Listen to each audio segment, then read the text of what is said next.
And we're back to learn Photoshop in year day 199. Let me show the palette knife filter. Copy the original, press Ctrl J, we go to filter, filter gallery. And under artistic, you'll find it. It's right here, option number 8, right in the middle. If you've never heard the term palette knife, it's used for certain artistic styles. And I believe it's called impasto style painting. What we've got are 3 adjustment options.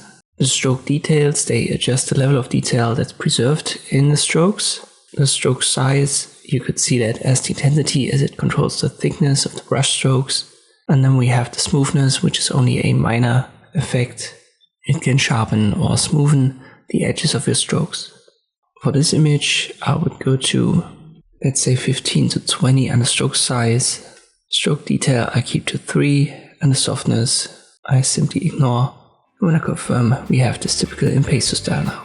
I hope this video was helpful, thank you for watching, and I'll see you next time.